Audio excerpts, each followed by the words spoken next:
Bio Bio Televisión, con el auspicio de Mundo Empresas. Transforma tu empresa en una hiperempresa. Mundo Tecnología al alcance de todos.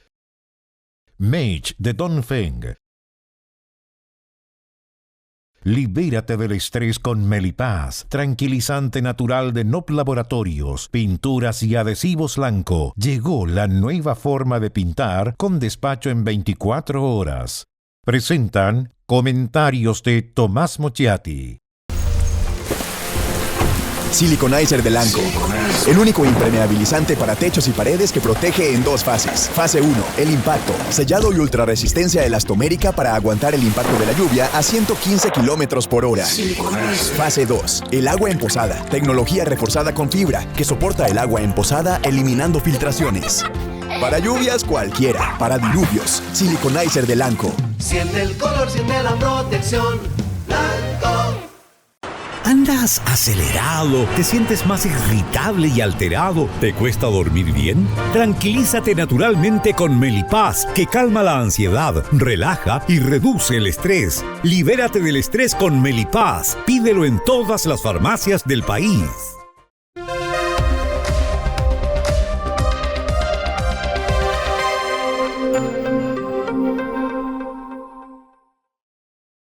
Hace algunos años, no muchos años, cuando alertábamos del tráfico de drogas, del crimen organizado, de la falta de controles en los puertos, de la llegada de organizaciones criminales, muchos nos decían que éramos unos exagerados, unos alarmistas, unos pesimistas. Ahora, salvo un buenista contumaz, nadie podría decir que el diagnóstico que teníamos era errado. ¿Se ha dado cuenta que salvo alguna mención marginal, como esas anotaciones que se hacen al margen del texto principal, la corrupción no es tema de ninguna de las candidaturas presidenciales? ¿Es que acaso otra vez de nuevo la clase política, toda la clase política, no se da cuenta de los fenómenos que ocurren en el país? Hace rato que hay muchísimos signos de corrupción en Chile, sin que nadie le ponga atajo en serio. El caso conocido como el de la muñeca bielorrusa es uno más, pero con una trama increíble, con actores conocidos, donde hay personajes de altas esferas comprometidos. ¿Ha escuchado usted a algún candidato hablar de este escándalo, hablar de este asunto? ¿Por qué tanto silencio? ¿Qué ocurre, o mejor dicho, qué les ocurre a ellos, a los candidatos? Lo que ha pasado en la tercera sala de la Corte Suprema se sabe hace mucho tiempo. Ahora, fruto de la investigación del Ministerio Público, hay más antecedentes. Pero cuando todo ocurrió en la Corte Suprema, nosotros en Radio Bio Bio lo dimos a conocer. Pero había un silencio enorme, intenso. Nosotros quisimos hablar con la empresa afectada, con la empresa estatal, con Codelco. Respuesta, silencio. Quisimos hablar con los abogados de Codelco. Respuesta, silencio. Le voy a contar la trama de todo esto. La empresa bielorrusa chilena Velaz Movitech celebró un contrato millonario con Codelco para realizar grandes movimientos de tierra. Este contrato entre Codelco y Velaz Movitech estableció lo que se llama una cláusula arbitral. Es decir, si había diferencias entre las partes en cuanto al cumplimiento o incumplimiento del contrato, debían recurrir a un árbitro llamado, en este caso, mixto, porque este árbitro establecería un procedimiento propio, pero debía fallar de acuerdo a derecho. La bielorrusa Velaz Movitech, en adelante la vamos a llamar Velaz, no recurrió al árbitro como estaba obligada por el contrato, sino que presentó dos recursos de protección, uno el 27 de marzo y el otro el 18 de abril de 2023. Los dos, por orden de la Corte de Apelaciones de Copiapó, se fusionaron en uno solo con un único número de rol. Los bielorrusos de Velaz acusaron a Codelco porque la estatal chilena puso término anticipado al contrato porque a juicio de Codelco no cumplieron con el contrato y la acusaron de haber tomado materialmente sus equipos haberlos movido y exigió ciertas actividades para su restitución. Eran dos recursos. En el primero, como les decía, acusaron a Codelco de tomar los equipos, de haberlos movido y exigió ciertas actividades para que los devolvieran. Y además pidieron a la Corte que ordene esa restitución, o sea, la restitución de los equipos. Y en el segundo recurso acusó el impago de más de 12.000 millones de pesos y el no pago y retención de notas de cambio aceptadas por un valor de más de 8.000 millones de pesos. En total, 20.000 millones de pesos. El 13 de junio de 2023, considerando esta cláusula en que exigía recurrir a un árbitro cuando hubiese diferencias, la Corte de Apelaciones de Copiapó rechazó los recursos. Les dijo: ustedes, señores de Velaz, ustedes, señores bielorrusos, recurran al árbitro, porque eso es lo que ustedes acordaron. Entonces los bielorrusos de Velaz apelaron ante la Corte Suprema. Y aquí comenzó la trama que podría llevar a una jueza de la Corte Suprema a la cárcel. ¿Quiénes son los abogados de los bielorrusos? Escuche bien, recuerde estos nombres, por favor. Gabriel Silver, Isaac Ramírez y el hoy formalizado Eduardo Lagos. Y los hechos se sucedieron de la siguiente manera. Viernes 30 de junio. Los abogados piden que se dicte una orden de no innovar para paralizar cualquier acción de Codelco.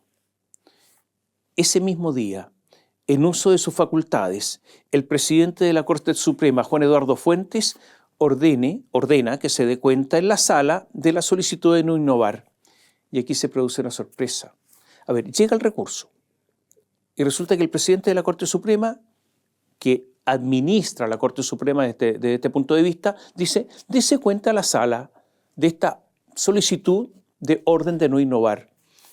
Y aquí viene la sorpresa, como le decía. La tercera sala de la Corte Suprema, en vez de ver solamente la solicitud de no innovar, va al fondo del asunto, o sea, a la petición de los bielorrusos de que Codelco les pague sumas millonarias, las que les decía, y lo resuelve de inmediato. Y lo hacen en circunstancias que la instrucción, insisto, del presidente de la Corte Suprema, Juan Eduardo Fuentes, era solamente ver la orden de no innovar, no el fondo.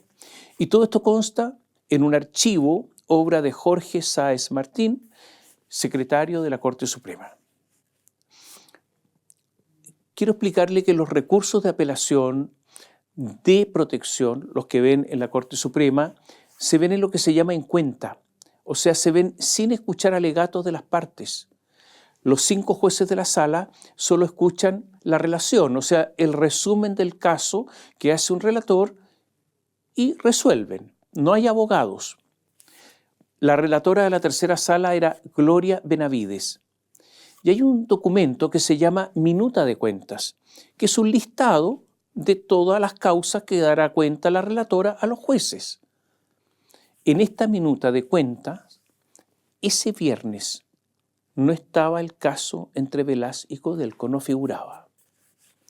Pero ocurre que ese viernes, a las 15:29, sorpresa, en un archivo PDF creado por el funcionario César Inostroza Cárcamo, consta un certificado de la relatora, de Gloria Fernández, en que consta que la tercera sala había llegado a lo que se llama acuerdo, o sea que habían fallado el fondo del recurso.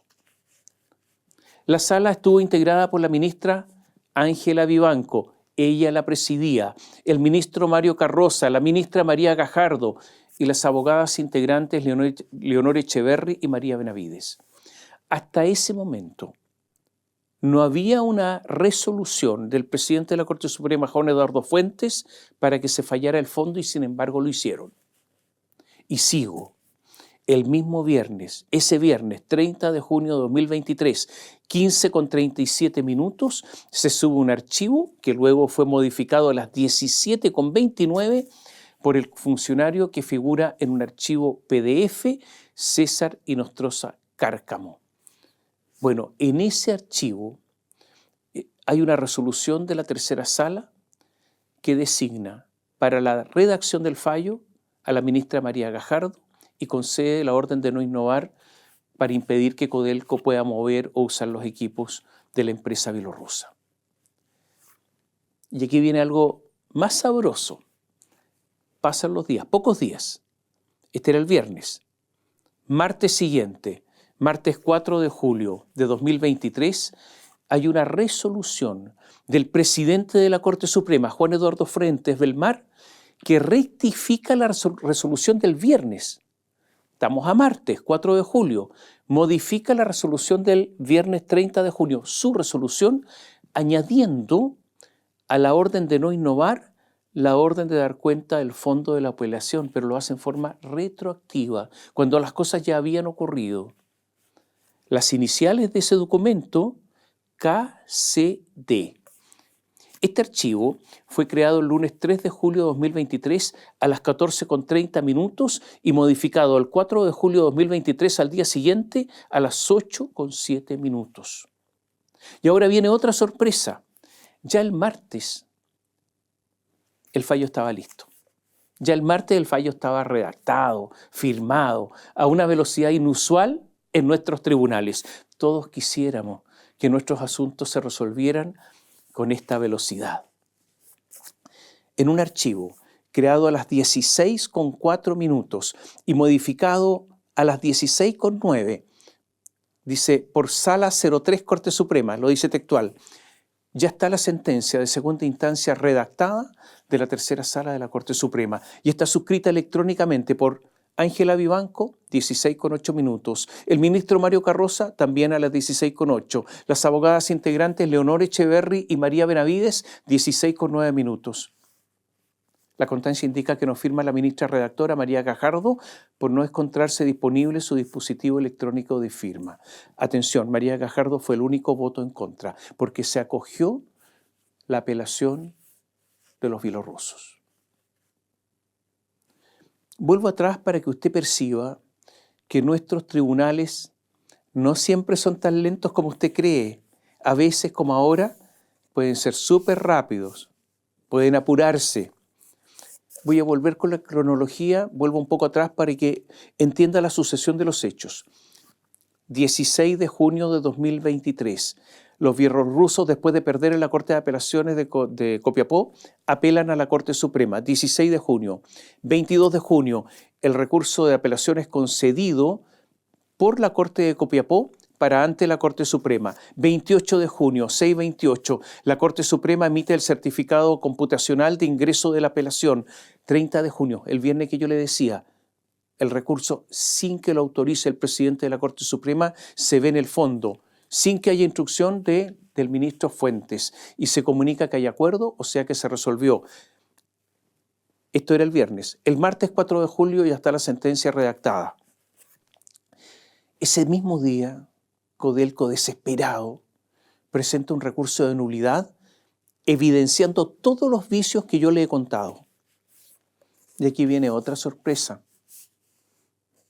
El recurso dura solo unas horas con un hálito de vida, porque solo un rato después de que Codelco lo interpone, al día siguiente, el 5 de junio, le rechazan el recurso de nulidad.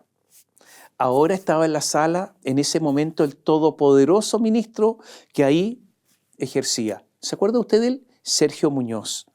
Además de Ángela Vivanco, de la ministra Adelita Rabanales, del abogado integrante Pedro Águila y también de otra abogada integrante, María Benavides.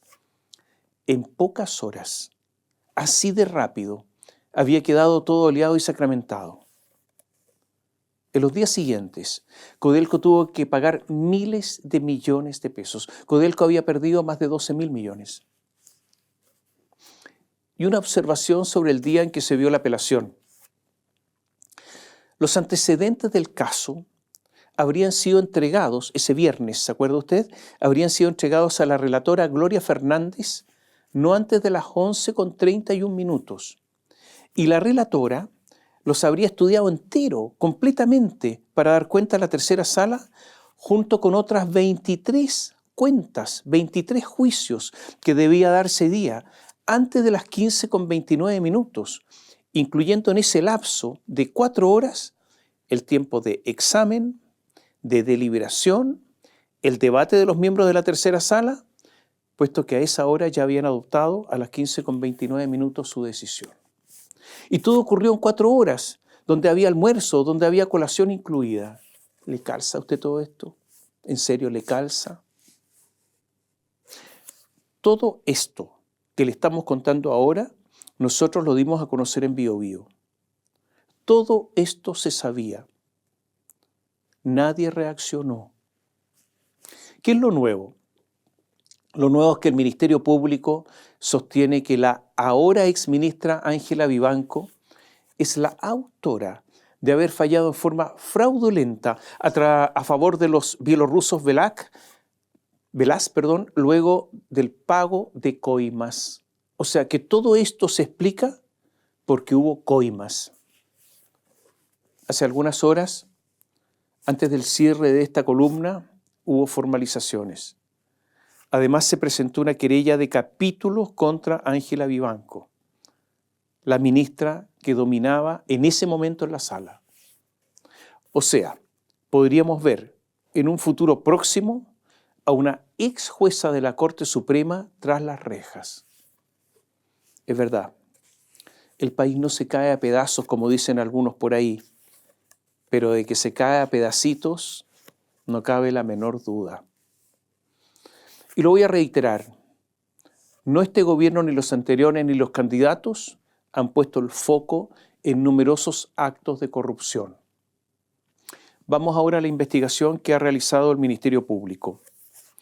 La fiscal regional de Los Lagos, Carmen Gloria Wittberg, ha podido determinar que se entregó dinero en varias ocasiones a la pareja de Ángela Vivanco mediante una sofisticada investigación que terminó con Gonzalo Migueles, pareja de la ministra de la Corte Suprema Ángela Vivanco, ahora ya no está, y los abogados Mario Vargas y Eduardo Lagos. Contra Vivanco hay presentada, como le decía, una querella de capítulos y después va a ser formalizada. Para los otros, la formalización ocurrió hace ya algunas horas en su primer día. Está pendiente de las jornadas siguientes. Están presos. La acusación es que los abogados Mario Vargas y Eduardo Lagos pagaron a Gonzalo Migueles y su pareja Ángela Vivanco cerca de 65 millones de pesos en coimas para que Ángela Vivanco fallara a favor de los bielorrusos de Velaz. La Fiscalía dijo textualmente que la imputada Vivanco intervino en razón de su cargo, a cambio de recibir un beneficio económico de parte de los abogados imputados, Lagos y Vargas, a través del imputado Migueles. Sigo, y esto es textual, Vivanco, Ángela, concurrió con su voto a resoluciones favoreciendo las pretensiones procesales y pecuniarias de Velaz Movitec, que obligaron a Codelco a desembolsar sumas millonarias al consorcio, dineros con los que la empresa pagó honorarios a los abogados imputados, procediendo estos, con parte de esos recursos, a dar beneficios económicos a la entonces ministra Vivanco y su conviviente Gonzalo Migueles, quienes concertadamente con ella facilitó los medios para recibir el pago en conocimiento tanto del cohecho como del origen ilícito del dinero que usaron para fines personales de él y de la exministra. Párrafo textual, y todo esto es brutal. Los bielorrusos de Velaz Movitec pagaron a los abogados Mario Vargas y Eduardo Lagos la suma de 198.711.729 pesos por sus honorarios. Y ellos entregaron a Gonzalo Migueles, pareja de Ángela Vivanco, $14.000. Y aquí está el delito del soborno y del cohecho. Y todo esto a cambio de un pago por una resolución judicial que debía ser una resolución judicial que obligó a Codelco a pagar a Velaz 4.415 millones de pesos y fracción. La Fiscalía detalló pormenorizadamente lo que hicieron los abogados con el dinero de los honorarios. Eduardo Lagos, no voy a explicar todos los detalles, pero sí lo que más importa. Eduardo Lagos hizo maniobras, hizo carambolas para evitar que se siguiera la ruta del dinero de la coima. ¿Qué hizo? Escuche bien, así lo hizo. Recibió la plata de los honorarios, tenía que pagar las coimas, entonces habló con un conocido, Harold Pizarro Iturrieta, un señor que ya había sido investigado por tráfico de oro. Es el dueño de una casa de cambio, Inversiones Suiza Limitada. ¿Qué hizo Lagos, el abogado? Giró un cheque a nombre de una tercera persona, el hijo de Pizarro, Cristian Pizarro. El cheque era por 70 millones de pesos. Y en la casa de cambio compró 79.908 dólares. 4 días después, Gonzalo Migueles, la pareja de Ángela Vivanco, habría pasado a retirar al menos 14.000 dólares en coima. Después Migueles y Ángela, ya financiados, se habrían ido de viaje a Argentina y después a Brasil, donde habrían hecho muchísimos gastos, lo habrían pasado súper bien. Porque en Buenos Aires la estadía fue corta, del 22 al 25 de diciembre, pero en Brasil ya estuvieron más días, del 12 al 27 de enero de 2024, con la platita que les habían pasado. Esta es la tesis del Ministerio Público. Hubo una segunda resolución que favoreció a Codelco por 1.026 millones de pesos y fracción. Este fue un recurso de apelación que se había rechazado, pero cuya reposición fue amablemente acogida. Y esta amabilidad se pagó con otra coima por 45 millones de pesos. Y la cosa se hizo así. Cuando hablo de cosa, me refiero a las maniobras para ocultar, usted ya lo adivinó, la ruta del dinero. Porque tomaron previsiones. Nuevamente, el abogado Eduardo Lagos recurre a la casa de cambio de Harold Pizarro. Gira un cheque por 45 millones de pesos a nombre de un empleado de la casa de cambio. El empleado se llama Miguel Ángel Ovieta. Ovieta cobra el cheque a las 9:42 del 17 de junio de 2024, del año pasado. Cambia en parte el dinero en dólares y lo entrega, todo ese dinero y una parte en pesos, a su jefe, a Harold Pizarro. Pasan unas 2 horas y llega Gonzalo Migueles, ahí donde se encuentra esta casa de cambios en pleno centro de Santiago, en Agustinas 1036. Y le pasan un sobre a la pareja de Ángela Vivanco. Naturalmente que esta operación ni la anterior se hace sin lo que se llama registro de divisas. No, tampoco se comunica esto a la unidad de análisis financiero como están obligados. No. En ese momento se está cometiendo un delito que se llama lavado de activos. La pareja de Ángela Vivanco, Gonzalo Migueles, se sube a su auto, va con la plata y maneja y se va hasta Puente Alto. Ahí se encontró con un amigo, el conservador de bienes raíces, Sergio Llaver. A Llaver le entregó la plata. Pero como la plata era para Migueles, ¿por qué le entrega la plata a Llaver? Porque están tratando de ocultar todo esto. Entonces Llaver, que es un ministro de Fe Pública, que es un auxiliar de la Administración de Justicia, porque esos son los conservadores, de los 45 millones tomó 25 y los depositó en su cuenta. Y luego, de 5 en 5 millones, se los transfirió a un colega, el conservador de allá de Ñuble, de Chillán, Yamil Nagle. Y los otros 20 millones,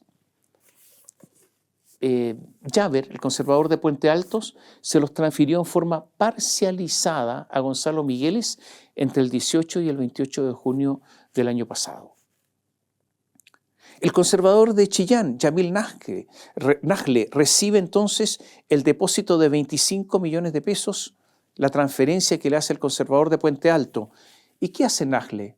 Los deposita en la sociedad El Heraldo, dueña del diario El Heraldo de Linares. Y de ahí fueron traspasados estos 25 millones de pesos mediante 5 transferencias de 5 millones a Gonzalo Migueles, al que había llevado la plata en el auto. Y así la coima, según la Fiscalía, pagada por el abogado Eduardo Lagos con destino a Ángela Vivanco, se entregó a Migueles, pasó por varias manos, incluso llegó hasta Chillán, una parte, y después, en medio de este laberinto de traspaso que le he explicado, retorna a las manos de Migueles porque se pretendía que en este tránsito se perdiera la ruta del dinero, que nadie pudiera descubrir esto. Para llegar a todo esto hubo un trabajo persistente del OS7 de Carabineros, seguimientos. A varios les colocaron lo que se llama sombra. ¿Sabe lo que es la sombra? Cuando a alguien lo empiezan a seguir y es como una sombra. Claro, uno no se da cuenta, uno no anda mirando la sombra. Hubo escuchas telefónicas, triangulación de teléfonos, determinación de posicionamiento de personas. Se trataba de seguir la ruta de las coimas, la participación de cada persona y llegar finalmente a la presa más voluminosa, más gorda, a la ministra Vivanco. Los dos conservadores de bienes raíces de Puente Alto y Chillán se defienden, diciendo que Gonzalo Migueles trabajó para ellos, que era plata de Gonzalo. Pero al parecer hay pruebas de que el asunto era otro. Hay una escucha telefónica. El conservador de Chillán, Jamir Najle, en esta escucha telefónica está preocupado por todo lo que está pasando. Siente un soplo en la oreja. Habla con su contador, Pablo Figueroa, sobre la fecha de las boletas que le habría emitido Gonzalo Migueles en el año 2024, ya que le había realizado unas transferencias y necesitaba verificar si se encontraban justificadas estas transferencias con boletas. O sea, el conservador Jamir Najle, el de Chillán, huele el peligro. No sabe si esos 5 millones de pesos sucesivos que traspasa hasta llegar a los 25 millones están justificados con boletas. Además, Najle tiene un problema. Tiene un TOC que lo induce siempre a transferir de a 5 millones. Porque a veces algunos cuando hacen estas martingalas, bueno, depositan 3, después 2,5, después 5. No, pero acá siempre 5, 5, 5 porque él tiene un TOC. No es más ni menos de 5. Todo esto es muy malo para ocultar delitos, si es que los hubiere. Pero también muy bueno porque a la unidad de análisis financiero solo se reportan operaciones de $10,000 o más. Pero en todo caso, lo importante acá son las boletas, el respaldo que estaban buscando. Entonces los investigadores dicen que Najle, preocupado, se reunió con su abogado en el tradicional Hotel Isabel Riquelme de Chillán y se juntan para saber qué hacer, para discutir qué hacer.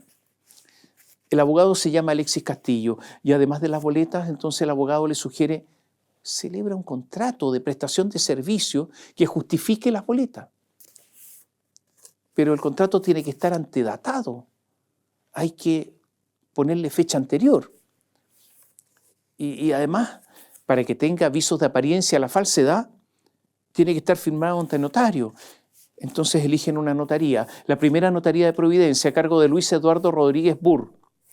Esta situación, si es que se antedató o no el contrato de prestación de servicios, está siendo investigada. Atención con el notario Rodríguez. Y en medio de las escuchas, los hilos se cruzan. El OS7 informa que Jaber conversa con una persona desconocida y le preguntó si tenía resaca para posteriormente justificarse por no haber asistido a una reunión social, a una fiesta, porque hubo una fiesta organizada para el magistrado Antonio Ulloa, cuando la Corte Suprema lo salvó del cuaderno de remoción.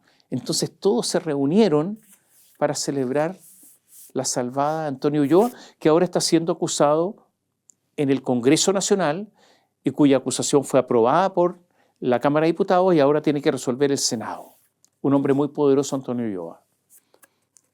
Todo esto está todo relacionado. De esta manera, el segundo interlocutor, ese hombre desconocido en esta escucha telefónica, individualizó a las personas que habían asistido, entre las cuales mencionó a un sujeto de nombre Mario, momento en el cual el conservador de bienes raíces, Jaber, señaló que había que mantenerse lo más alejado posible de esa persona, puesto que estaría siendo investigado por haber pagado alrededor de 1 o 2 millones de dólares a la entonces ministra de la Corte Suprema, Ángela Vivanco, por una causa que se vincularía al consorcio Velaz-Movitec. Está todo relacionado. En este contexto, el conservador Jaber señaló que habría una investigación con aproximadamente 7 investigados. La tercera contó que en ese audio, que se dice que el dinero lo habrían sacado hacia el extranjero, específicamente hacia México, ya que en su momento le pareció muy sospechoso que Ángela Vivanco haya viajado en reiteradas oportunidades supuestamente a realizar clases en ese país.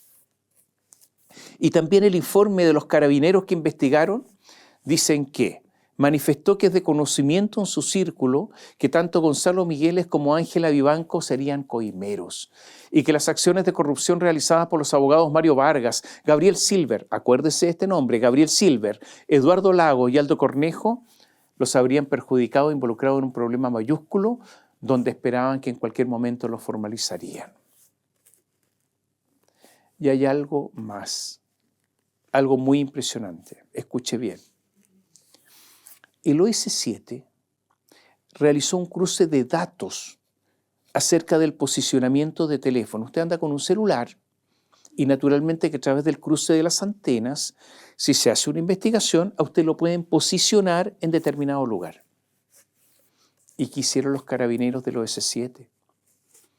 Posicionaron los teléfonos de Ángela Vivanco, de Gonzalo Migueles, de Eduardo Lagos, de Mario Vargas. ¿Dónde estaban? En algún momento determinado yo hubo una sorpresa. Volvemos atrás. Mientras se tramitaba en la Corte de Apelaciones de Copiapó, todos los recursos que se interpusieron, se presentó dentro de esta tramitación un recurso de reposición. ¿Y qué dicen los investigadores? ¿Qué dicen los carabineros del OS7? Que a raíz del análisis de los datos de conexión de los teléfonos celulares de los investigados y de la georreferenciación de antenas telefónicas, es posible indicar que el día 8 de agosto de 2023, los investigados Ángela Vivanco, Gonzalo Migueles, su conviviente, Eduardo Lagos y Mario Vargas mantienen coincidencias en sus ubicaciones en zonas adyacentes al domicilio de Vivanco y Migueles en la comuna de Las Condes. Sí. Los abogados habrían estado en la casa de Ángela Vivanco cuando presentaron el recurso de reposición. ¿Qué es lo que podemos suponer? Que lo redactaron y lo revisaron seguramente ahí, eso es obvio. Eduardo Lagos, el abogado, estuvo en la casa de Vivanco entre las 20:30 y las 22:41. Mario Vargas, entre las 21 hasta las 00:28 del día siguiente. El recurso de reposición en representación de los bielorrusos se interpuso vía electrónica a las 23:44, o sea, desde la casa de Vivanco, y habían estado o estaban los abogados ahí. ¿Qué dicen los carabineros?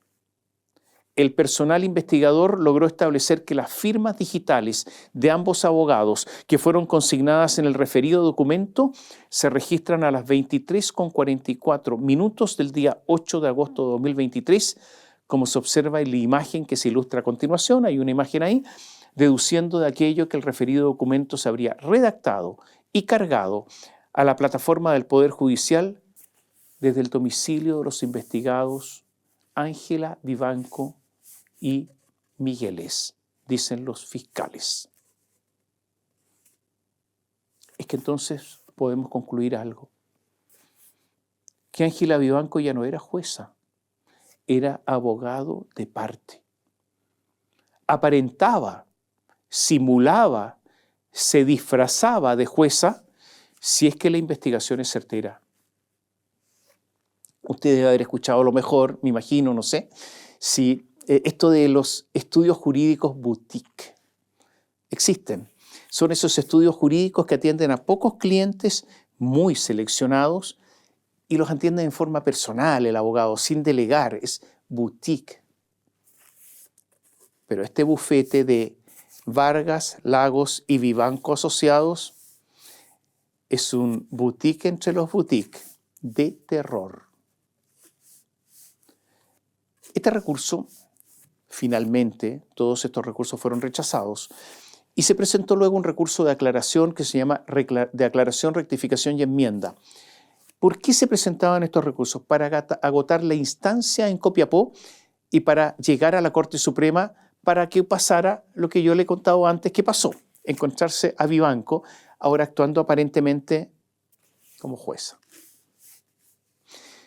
El conservador Javer contó a Carabineros que Vargas se juntaba, me refiero al abogado Eduardo Vargas, se juntaba en restaurantes con Francisco Leiva, notario poderosísimo, tiene un hermano diputado, con Rodrigo Ortúzar, notario, con Luis Maldonado, el poderoso conservador de bienes raíces de Santiago, con Eduardo Rodríguez, el notario de Providencia, donde se habría firmado el contrato antedatado, y con otros colegas abogados. Y ahora un dato entre paréntesis.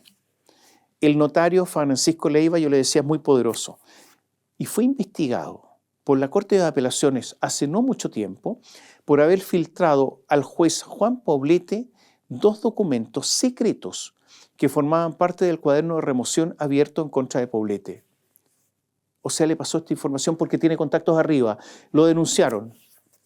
En la Corte de Apelaciones lo salvaron. Es un hombre poderosísimo.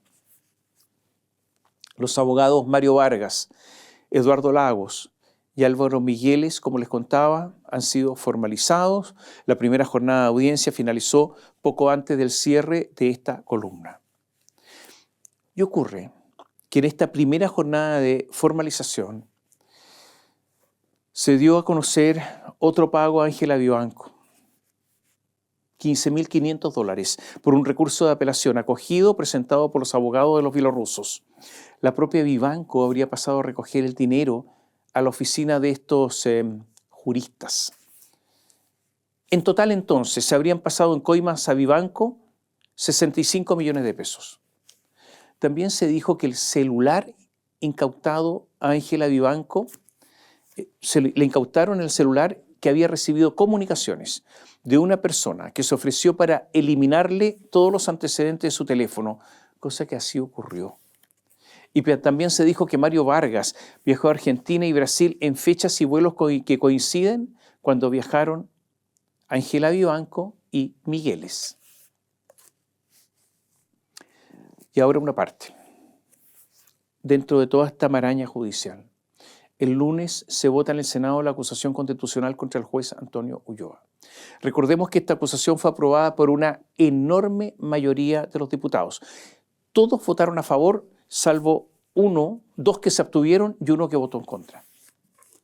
Hay voces que indican que varios senadores convenientemente no asistirán para que no haya quórum para salvar a Antonio Ulloa. Loreto Carvajal es senadora del PPD y podría no votar. ¿De quién es pareja Loreto Carvajal, la senadora del PPD? De Gabriel Silver. ¿Se acuerda que le dije hace un ratito que se acordara de ese nombre? Gabriel Silver, relacionado con el caso de la muñeca bielorrusa. Entonces ellos podrían preferir estar bien con los jueces y no votar a favor de la acusación constitucional en contra de Antonio Ulloa. Es posible, además, que en el caso de Ulloa haya muchísimas abstenciones de senadores de la UDI, porque Ulloa es un hombre con ideas de derecha, además. Después de lo conocido con respecto a Ángela Vivanco y su trupe, debería estar más debilitada la posición de Antonio Ulloa, más aún ante las elecciones que son inminentes. Pero en la política todo es posible, incluso el salvataje de Ulloa. Dejemos esta historia ahí, porque en la próxima columna vamos a contar más detalles, porque se van a conocer más detalles, pero esto ha sido impresionante y es la primera vez que hay casos de corrupción evidente en la Corte Suprema. Por lo menos eso indican las investigaciones preliminares. Estamos a una semana de las elecciones presidenciales y parlamentarias y la lucha es muy áspera entre las candidaturas de José Antonio Kast, de Johannes Kaiser y de Evelyn Matei. ¿Qué está haciendo Kast? Kast cree que va a pasar a segunda vuelta, que va a ser el candidato de la derecha y por eso trata de mantener posiciones y de no cometer errores.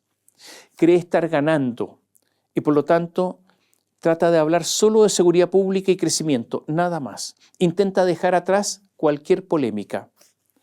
¿Qué hace Matei? Está trabajando para diferenciarse de Kast.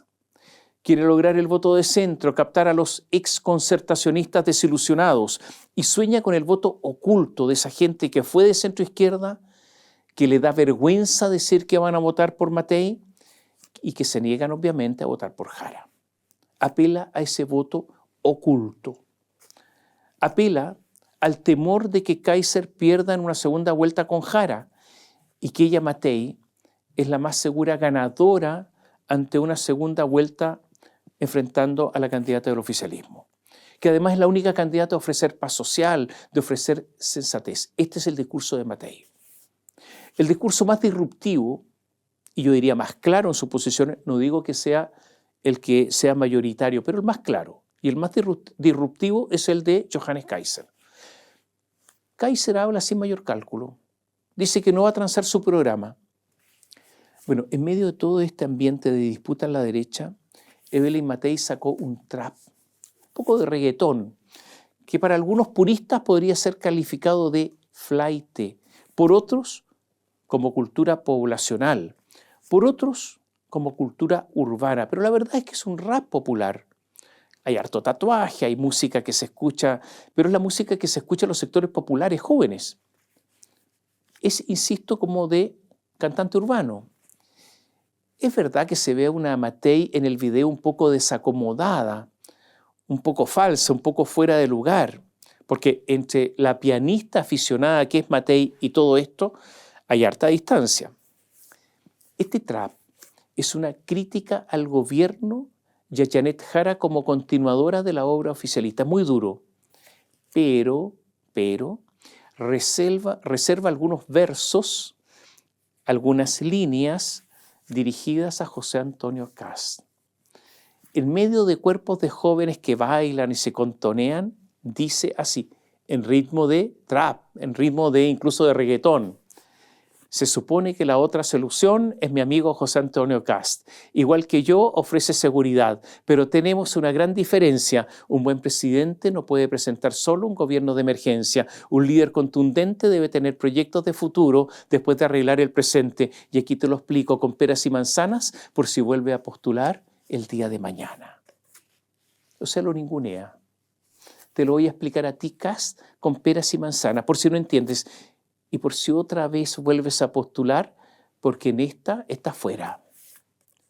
Estribillo del trap, no soy Kast, no soy Jara, soy Evelyn mirando para adelante, porque no solo es eso lo que aporto, gobiernos como esos me quedan cortos. Y en otra parte dice, gobiernos extremos no se llevan de lado a lado cuando la cosa es para adelante. Gobiernos extremos, Kast, Jara. Kast se enardeció con esto. Se enfureció. Dijo en Radio Universo, duro, serio. Primero, decir que la canción es mala. Que se metan al disco Kast, que va a haber una canción diaria, se van a entretener como locos. No, es mala. Cometió un error. Lamento que haya caído en esto 11 días. Creo que se hace un daño ella misma y le hace un daño a una posibilidad real que es derrotar en primera vuelta a la candidata de la izquierda, del Partido Comunista, de la continuidad. Y siguió casi enojado. Si hiciéramos bien la pega y estuviéramos enfocados en mostrar lo que significa la exministra del Trabajo, que nos legó 1 millón de desempleados, 2 millones de informales, y Evelyn Matei contrastara su gestión con la gestión de Janet Jara, creo que le haría un favor a la política chilena. Y remató así. Nosotros, con Evelyn, hemos compartido en un partido, fuimos en una lista interna, ella me apoyó en una segunda vuelta. Si ella ganara, yo he dicho que la apoyaría en la segunda vuelta. Igual que a Johannes, ese es mi estilo.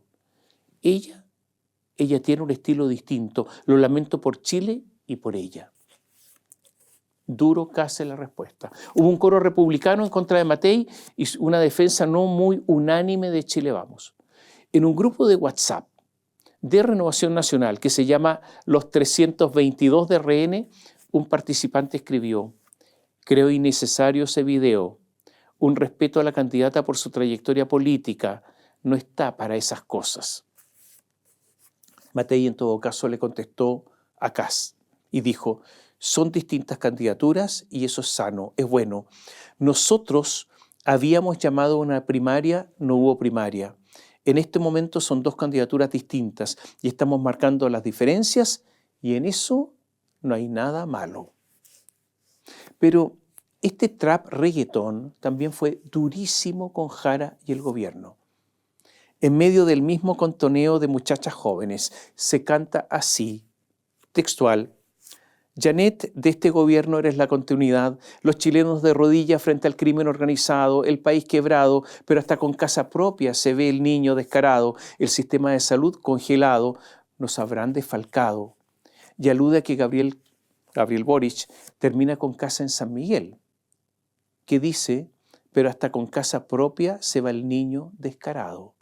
Y sigue, tuvieron su oportunidad y el país que nos entregan es una brutalidad. Al chileno no le alcanza para comprar pan ni maíz, mientras tus amigos embajadores con las costas en París salieron todos millonarios. ¿De qué monto era su salario?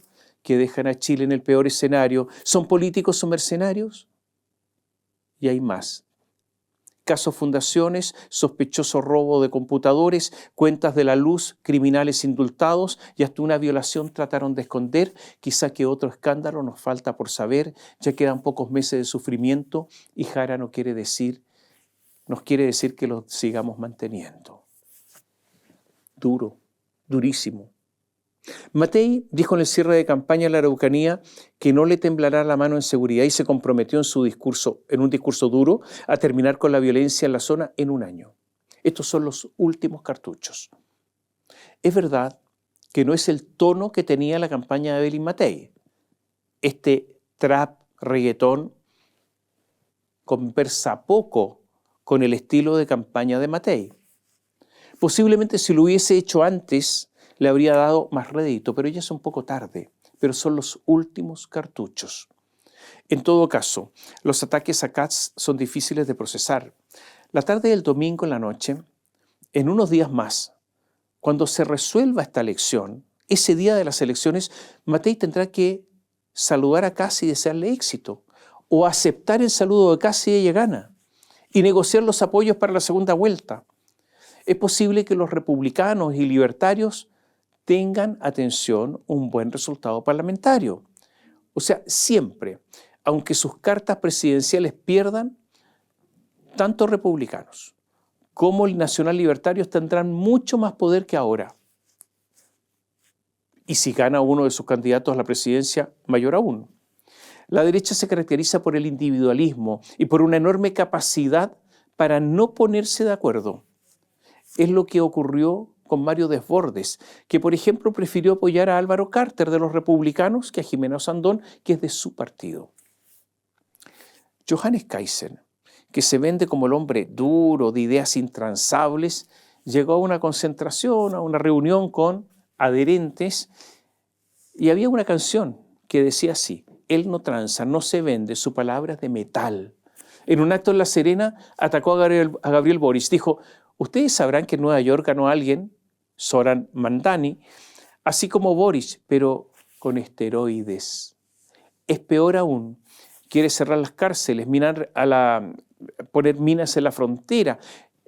Él dice, ese Mandani quiere cerrar las cárceles, minar a la policía. Era como la peor parte de la Convención Constitucional y agregó, le avisamos al tiro a los gringos que aquí no recibimos refugiados. Aquí se acabó el tema de la inmigración masiva. Llegan los gringos en bote, les vamos a decir que no. Si les gusta el socialismo, ustedes de Nueva York, cómanse el socialismo.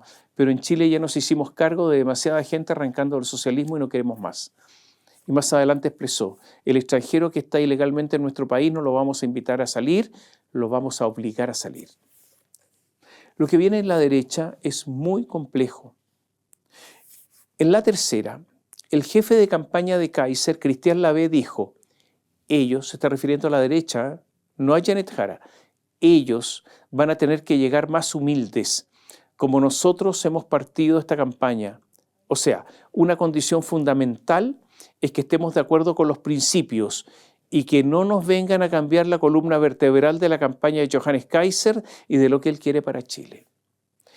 El mismo Kaiser manifestó, nosotros tenemos líneas rojas y no estamos dispuestos a sacrificar, a quemar la confianza de la ciudadanía a cambio solamente de un puesto en un gobierno.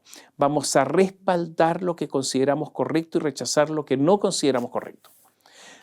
Dijo, por ejemplo, no solo que no respaldaría una alza de impuestos, sino que para él es fundamental la baja de tributos, que tampoco va a renunciar a sus propuestas de eliminación de las contribuciones para la primera casa, ni la reducción del tamaño del Estado, ni la optimización de la gestión pública, ni tampoco en la reforma a la judicatura. Estas son sus líneas rojas. Kaiser es el que ha logrado imponer sus temas en los últimos días. Atacó una y otra vez al servicio médico legal. ¿Qué dijo? O varias veces ha dicho que habrían miles de restos óseos sin periciar, que podrían corresponder a detenidos desaparecidos en dictadura.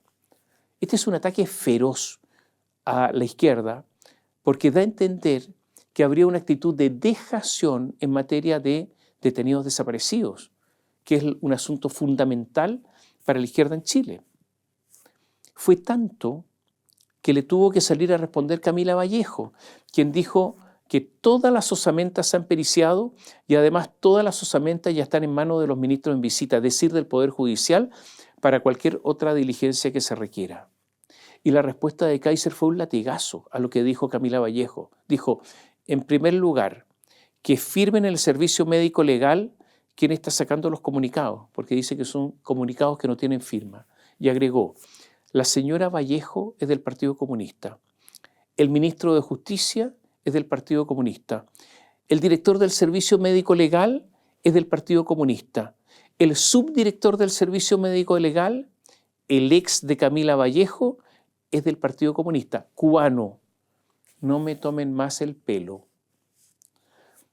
Y agregó, todos ustedes pueden entrar y revisar los videos de las sesiones por la Comisión Investigadora de Osamentas, en la cual se vio mi proyecto de ley para facultar al Servicio Médico Legal a identificar de oficio, pero esto todavía no es ley.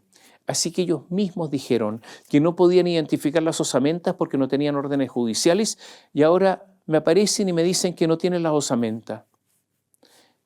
Kaiser no se arrugó en sugerir un posible indulto a Miguel Krasnov, uno de los agentes de la DINA condenado a cientos de años de cárcel, porque no se puede tener a gente de 80 años pudriéndose en la cárcel, dijo. Matías Walker, que es senador y vicepresidente de Demócratas, señaló también en la tercera, refiriéndose al partido de Kaiser, jamás apoyaríamos un candidato presidencial que quiere indultar a criminales de lesa humanidad como Krasnov. Nosotros estamos convencidos de que Evelyn Matei va a pasar a segunda vuelta y que no va a ser necesaria esta disyuntiva de votar por un candidato de la extrema derecha y una candidata de la extrema izquierda. Es posible que en la noche de las elecciones, si gana Kast, si gana Kaiser, tengamos los primeros partidos opositores, amarillos y demócratas. Se da por descontado que pese a su menor número de candidatos, habrá un importante avance a nivel parlamentario, republicanos y nacional libertarios, como le decía recién. Y este será un enorme problema para la hegemonía que hasta ahora han tenido Renovación Nacional y la UDI. Es posible, y usted lo debe haber escuchado, que la derecha tenga mayoría en ambas cámaras, pero yo creo que es un error hablar de la derecha con mayoría en ambas cámaras, porque sus diferencias son demasiado evidentes. No es errado sostener que si hay un presidente de derecha electo, estará en minoría parlamentaria, porque estará con su grupo, no con toda la derecha. Y esta es la paradoja de la derecha. En tanto, en el oficialismo hay conciencia de que esta es una elección muy cuesta arriba. De hecho, es evidente que la moneda da por perdida la elección y que Gabriel Boric se dedica a ejecutar su plan propio, el que solo interesa a él. O mejor dicho, sus permanentes críticas a Kast han molestado a Janet Jara, pero nada ha hecho por sostener esa candidatura. Tanto es así que Jara lo que intenta hacer es desmarcarse del gobierno. Se comenta que una buena votación de Jara debería estar del 32% hacia arriba, ojalá un 35%. Esa es una buena votación para Jara en la primera vuelta. Pero una votación que baje del 30% se considera muy mala. Sería inferior al apoyo que hoy tiene Gabriel Boric. No son pocos a los que escucho que la votación de Jara estaría en esa cifra baja. Si es así, la segunda vuelta se puede transformar en una agonía larga, de esas dolorosas, de esas que no tienen esperanza de recuperación. Carolina Toá estaba como en sueños y de repente despertó. Apareció para apoyar a última hora a su antigua rival, a Janet Jara. No es que sea un apoyo muy entusiasta, con demasiado brío, no. Pero, todos lo sabemos, el poder aglutina, el poder pega a lo más diverso y el temor a perder el poder también. Aunque haya una posibilidad mínima, remota, se aferran a eso, como el náufrago al pedazo de madera que le permite flotar y salvar la vida. En el faldeo del Cerro San Cristóbal, en el tradicional restaurante El Divertimento, se juntaron hombres y mujeres canosos, la exconcertación, a apoyar a Janet Jara. Fue, hay que decirlo para no engañar a nadie y ser riguroso, algo un poquito decadente.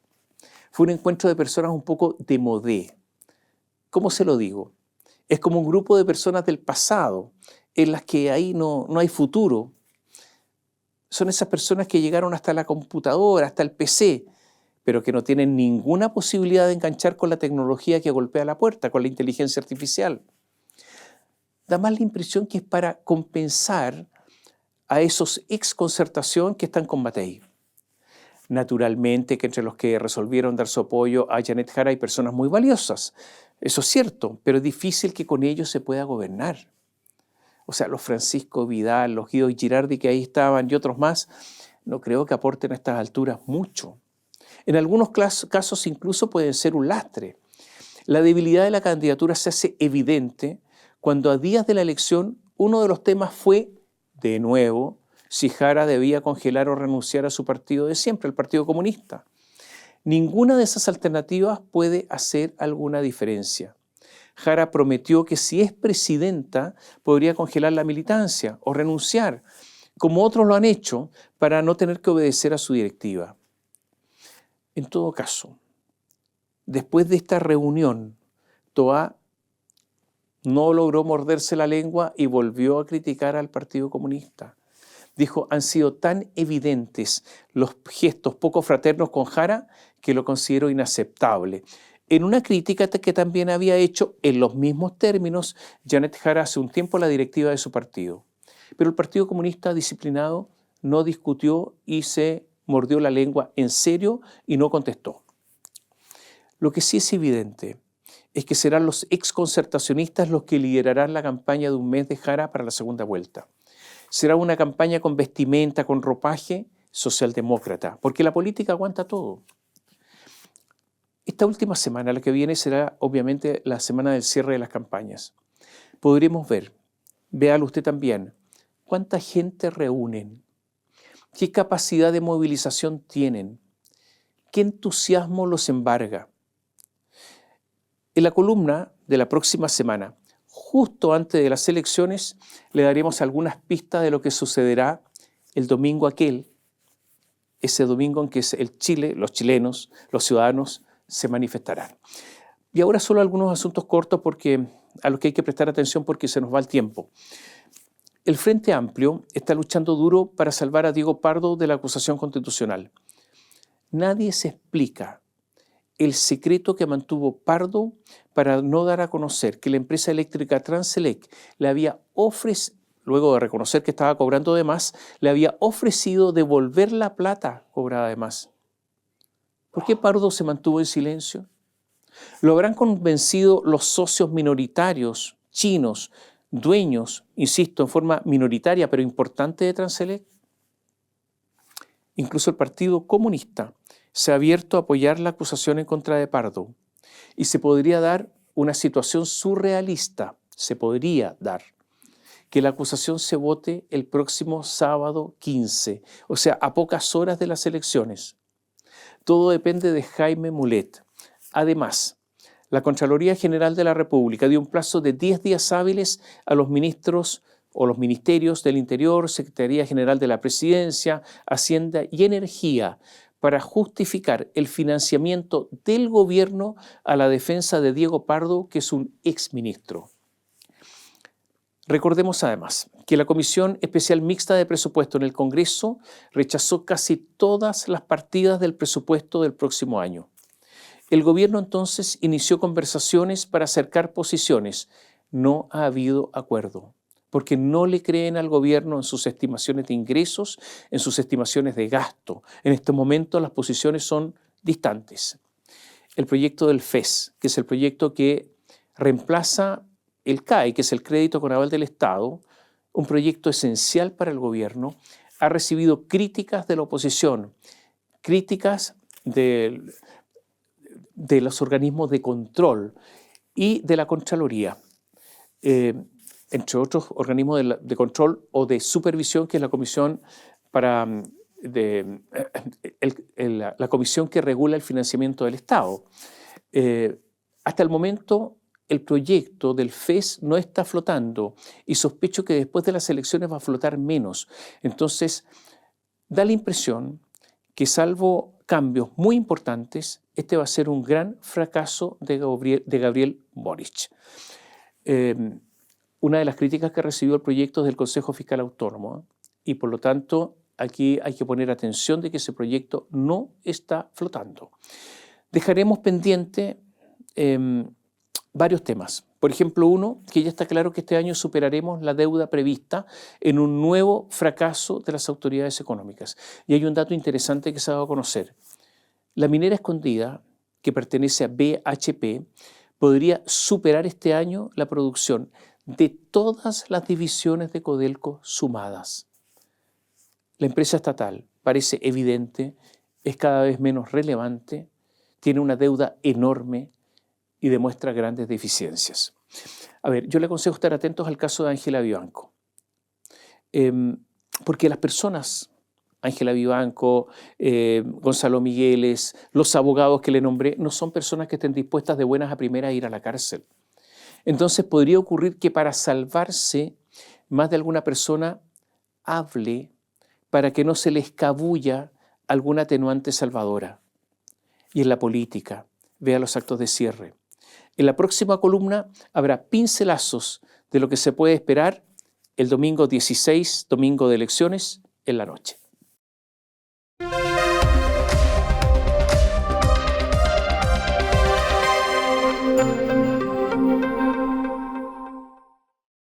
Bio Bio Televisión, con el auspicio de Mundo Empresas. Transforma tu empresa en una hiperempresa. Mundo Tecnología al alcance de todos. Mage de Dongfeng. Libérate del estrés con Melipaz, tranquilizante natural de Nop Laboratorios, pinturas y adhesivos Lanco. Llegó la nueva forma de pintar con despacho en 24 horas. Presentaron comentarios de Tomás Mochiati. Siliconizer de Lanco.